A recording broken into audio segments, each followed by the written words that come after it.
Mike with River King Tackle and your Friday fishing report for July 15th. We're going to start off up at Willow Beach, where we just got a fresh stocking of trout just a couple of days ago. And those fish are biting on the normals, live night crawlers, power bait, any type of a rooster tail, meps, or panther martin will work.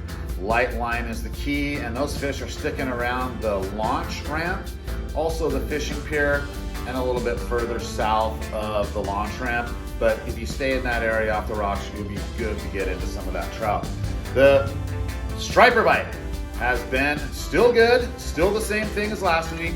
Jerk baits, swim baits, glide baits. You can get those fish by either trolling or drifting and casting into the points and on ledges. Kind of a wide open bite up there, especially in the evening. During the day, things get a little bit spotty, but the early morning bite, early evening bite, and all through the night seems to be the ticket. Moving further on south to Lake Mohave out of the Princess Cove and Catherine's Landing area.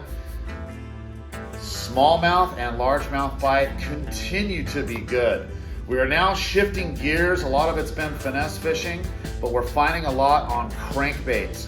Crankbaits, and some surface bite. Obviously the finesse fishing and the natural colors, finesse worms on the drop shot, Ned rigs, a little 4-inch worms seem to be working well still. That's been the theme for quite some time. Jerk baits, crankbaits, those are starting to fire up. And also some surface action. We're getting them on whopper ploppers, believe it or not, and pencil poppers. And then if you can find some matted grass, which there's not too much of it on Lake Mohave. Yesterday we were getting them on the frogs. So now moving down. So that wraps up for the bass on Lake Mohave and the Catherine's Landing and Princess Cove area. Striped bass, they're happening. Guys are getting them pretty much every day. Launching out of Catherine's Landing and going towards the dam. They seem to be graphing quite a few. We graphed quite a few striper yesterday while we were out bass fishing. We just went and took a look. They are there. Frozen anchovies, jerk baits, swim baits, glide baits are working. If you can get salted anchovies, which we do have a few bags left here, those are staying on the hook better. Soaking and waiting out those fish seem to work well as well. You look for them in about 50 feet of water is where you're going to find those fish. That's where we were graphing them. So even shore fishing there off the rocks or the points along the dam, easy to cast out into that deeper water from there, and you can get on some of the striped bass. Down on the river below Davis Dam, kind of an anomaly here on the river. The bite is happening if you can get out at night or early morning.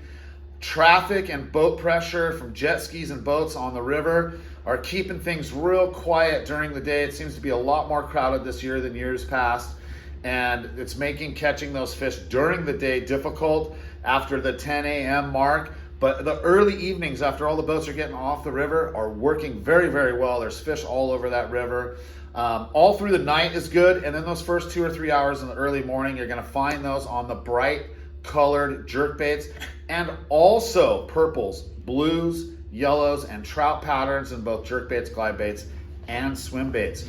The swim bait and glide bait bite has not really kicked in, but you will get a monster by casting that stuff, but you can't expect to get skunked as well on those. It's a either all or nothing. Jerk baits seem to be the most consistent way to catch those, and obviously soaking anchovies. Hopefully this helps you out. Thanks for watching. Please like, share, and subscribe, and we'll see you next Friday.